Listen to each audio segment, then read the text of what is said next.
It's time for the final game week of the Premier League in 2024. We've got Thogdad. We're going to give you the scores. Half the season has gone. Theo, can we do the points now? Can we? Please, no. please. I had a shocker last week. 4 points to you, 10 points to Thogdad. The scores are on the doors. Theo, this is like Liverpool against Southampton. Merry Christmas, you filthy animals. What's the first game? Leicester City against Manchester City is 18th against 7th. This is two teams who are winless in 4 games. Now, Leicester, Theo, talk to me about them.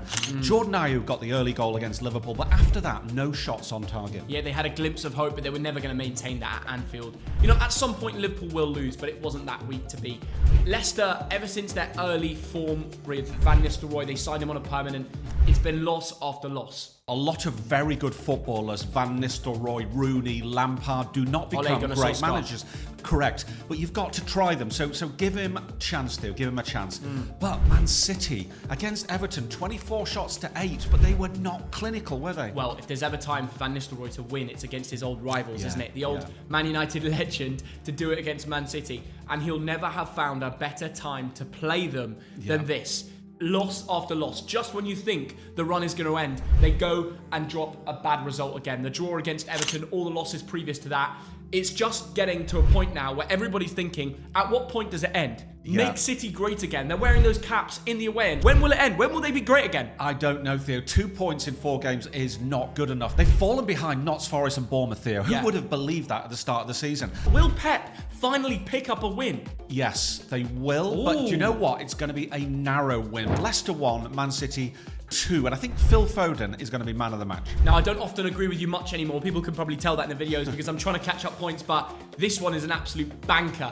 Leicester 1, Man City 2. We agree for the first one. Everton against Nottingham Forest is 15th against 4th. This is 2 teams there who are unbeaten in 4 games. Now, Everton, let's talk about them. Yeah. And Ndiaye, did you see that wonder strike? Oh my God, Dad. He is such a player. The way he just hurled it into the top right corner, slowly reaching. It reminded me of how Crouchy scored that volley, Tottenham versus Stoke. It just flew into the top bins. But anyway, the trouble with Everton, actually, I mean, they've drawn the last 3 games. Very hard to beat. Yeah. Only scored 15 goals. Only Southampton have scored less. That's crazy. The thing is with Everton recently, they don't need to score goals, Dad. They're keeping clean sheets. They're keeping 0-0s, 1-1s. They're the draw specialists. This is what they do. Will they do it again? Because Forest were the team that went to Brentford and ended Brentford's winning run at home. So Forest love to create upset stories right now. Will they go to Everton and stop their draw facade? They might, Theo, because Nottingham Forest have won 4 in a row. And by the way, they look fantastic at the moment. Amazing. In all departments. Who saw this coming? Home and away. You know, at the start of the season, they were slipping up at home and they were winning away. Now it's reversed. And I'm going to throw out a curveball here, Theo, from nowhere, from left field. Will Sean Dyche stay as manager? If he can maintain a good spot in the Premier League, it depends what the mentality is now from the new owners. Do they have big goals? Do they want more attacking football? Do they want to make Everton a more exciting place when they move into the new stadium? I think the answer to all those questions is yes. I just think it's a difficult place to go, Goodison, and will be for every single remaining game that they go to. I'm going to go 1-1. Do you know what? This has got draw written all over it. Yeah. 1-1. Crystal Palace against Southampton now is 16th against 20th. This has got massive relevance for the relegation. So now neither of these teams scored last week. Crystal Palace went to Bournemouth, went to the Vitality, got a 0-0 draw. That's not a bad result. Yeah, it's a difficult place to go. We know how Bournemouth seem to just turn up against everybody. It doesn't matter who they face. They are fearless. But Crystal Palace right now, hit and miss. They seem to fear a few teams. It looks like bad form. They've only got 1 win in 5 of the most recent games. But having said that, you take a few of the games out.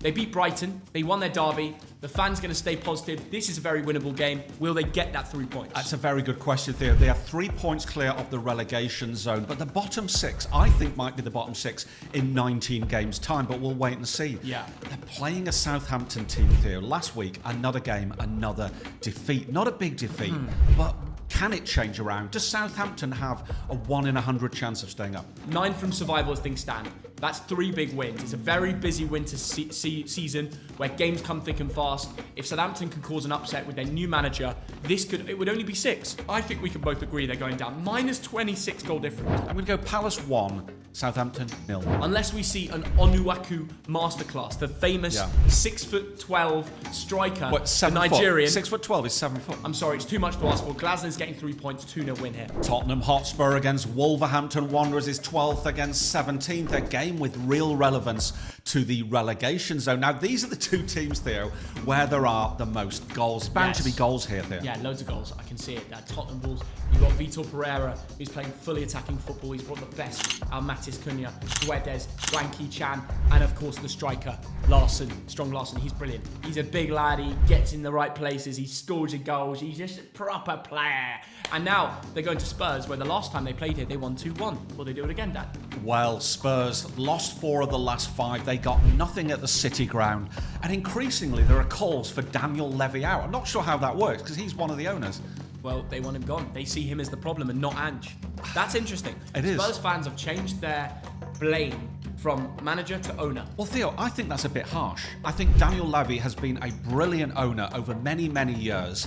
There have been injuries at Tottenham Hotspur, Theo. Injuries to the goalkeeper, injuries to defenders. And you're going to lose games when that happens. They've been very unlucky. But is they that will come back. Squad good enough? Because they just lost to Forest away, as you say. 6 goals to Liverpool, embarrassing. And yeah, before that they had a few really good wins, but it just becomes hot and cold too quick. I'm going to go Spurs 1, Wolves 2. Oh, They're my going goodness. to win here. Oh my It's going to be a Hwanky Chan beating Kyung-Min Son situation. Well, do you know what? Cunha and Hwang got the goals, didn't they, against Manchester United? Wolves have climbed out of the bottom 3. They are confident at the moment. Yeah. This could easily be a 3-2 or a 4-3 or a 4-2. But because I'm cautious in nature, 2-1 to Spurs. Fulham against Bournemouth is 8th against 6th. 2 of the surprise packages of the season. Both unbeaten in 5, Theo.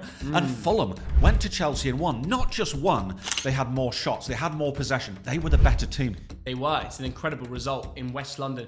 I don't think any of us predicted it. No one could have called that the Whites would go to Stamford Bridge and get a result. I feel like the Premier League this year is full of upsets. There's no dominant team. You can go into any match with hope, with belief. You can come away with 3 points. And it's tough because Fulham just beat Chelsea, but the week before that they drew 0-0 to Southampton. So we're going off home form. They've not been that good. It's hot and cold. Marco Silva is hard to predict. But then Bournemouth, away from home, excellent. Yeah. Man United, Ipswich, Wolves, all of their last 3 travelling trips, 3 points in each of the 3. 9 total. Incredible. Who will turn up here? This is a really hard one to predict. And by the way, everyone have a go at this. In the comments, put your predictions for every single game. See if you can beat us. I'm just going to go with home advantage. The way Fulham dominated Chelsea, I can't say that they're going to lose to Bournemouth. I'm going to go Fulham 2, head Bournemouth to head, 1. This match is won by the home team. Fulham, Bournemouth, Bournemouth. 3-1, 3-0, 2-1. So an average of 3+ goals. I just have a feeling, you know, we've got 3 p.m, a couple days before the new year. I'm just seeing it at 1-1 at Craven Cottage. West Ham against Liverpool now is 13th against first. 2 teams who won last game week. Now, West Ham, Jared Bowen did it against Southampton. Not spectacular, but that's 8 points in 4 games there. I have to refer back to their EFL Cup match earlier on the season where Anfield, Liverpool 5, West Ham 1. Yeah. How can we look past that? When these 2 teams have faced before, it only went one way. So Slot will come to London confident off the back of beating Leicester at home 3-1. Last time travelling to London, they won by scoring 6 goals. I'm sorry, I'm kind of saying it with a low tone voice because Liverpool are going to win the Premier League. And there's no point even creating a discussion about this anymore. Even that, you look at the tables, too much of a distance. It is. No table topper with this much of a goal difference has not gone on to win the Prem. It is 7-point gap, Theo, and Liverpool have scored 40 goals. That's more than anyone else. All credit to Slot, and I can't predict anything but a Liverpool win. So West Ham 1, Liverpool 3. It's actually quite a sad time for West Ham. I'm not sure about Lopetegui. I'm not excited by the way they play football. Do you know what? This could easily be a 1-1 draw, but you look at that Liverpool team. There's goals everywhere. They're brilliant on the counter-attack. West Ham 1, Liverpool 2. Ipswich Town against Chelsea is 19th against 3rd. 2 teams at opposite ends of the table. Now Ipswich, they've lost 5 out of 6 games. Have the wheels fallen off the bus? No. The thing is with Ipswich, they go loss. Oh, we'll beat Tottenham away. Loss. Oh, we'll beat Wolves away. They'll do it when you least expect it. And off the back of Chelsea losing their first Boxing Day game since '99, maybe this is an opportunity. Never write off Ipswich Town. No, fair enough. I mean, they only lost 1-0 to Arsenal, but it's a defeat. They never look like scoring, though. That's the problem. That is the trouble, isn't it, Theo? Now, Chelsea, what's happened to them? It looked like they were going neck to neck with Liverpool. Then they draw and lose games. And suddenly they're 7 points behind. Yeah, it's a tough one. They've always said this season that they were not going to win the Premier League. Yeah. All their players did, the manager did. And actually, I think they've got it wrong. They should have got into those interviews and said, let's go for it. Who says we can't? They should have spoke it into existence. They're not going to win the Premier League. Liverpool will. Or Arsenal. I don't think they'll be near it. This will be Ipswich 0, Chelsea 1. Let's not ignore that top of the away table is Chelsea. They've got the same points as Liverpool, more than Forest, more than Arsenal. They're going to go here, get back to their best and score 3 times. Ooh. They're going to win 3-0, Dad. Wow. Aston Villa against Brighton and Hove Albion is 9th against 10th. This is a tasty mid-table 2 clash, points Theo. Aston Villa, talk to me about John Duran. Idiot. I'm sorry. Idiotic. In that moment, you know, he thought he could grab the ball, but he was nowhere near it. The defender did well. That scrape, that tackle. Yeah. You should never do that. I mean, it doesn't matter what level you're at. I mean, I've done it. No, hopefully not that. I was watching that game. I'll be honest. And John Duran, Theo, a few minutes before, there was a free kick and he wanted to take it. And he got annoyed and he walked away in a huff. And then afterwards, that red card. But the thing about Aston Villa, Theo, they were so poor. They threw away that game against Newcastle. They didn't compete. You know, the week before, they were beating Man City and they were superb. Which Villa is going to show up against Brighton? And by the way, talk to me about Brighton, Theo. They've not won in 6 games, Dan. I know. And it's weird saying that because the last time they travelled to Villa Park, they lost 6-1. Yeah. So only one result is due here, right? You're right, Theo. This is an Aston Villa win on their home ground. It's going to be 2-1. What's going on with Brighton, though? Villa 3, Brighton 1. Ooh. Big scoring game. Manchester United against Newcastle United is 14th against 5th, Theo. 2 teams with contrasting form. United lost 4 out of 5. Bruno Fernandes sent off. It's going wrong, isn't it? Yeah, going very wrong. Yeah, Bruno, their best player, is suspended for this match. And on top of that, Theo, they're playing a Newcastle team who are on form. They've won the last 3. And last week, Gordon, Isaac, Joe Linton, the regulars, are scoring goals, aren't they? Yeah. I don't think there's been a United-Newcastle game in so long where the favourites has been the away team. Yeah. United are falling, and I truly agree with the odds. I'm going to back the Geordies to win here. Do you agree? Do you know, it's very rare when I predict an away team to win at Old Trafford. But these days, I mean, Bruno, I assume, will be absent. I assume he will be. And look at that United team. It's not good enough. I've said this again and again. You need to spend another £500 million on this team over 2 or 3 years.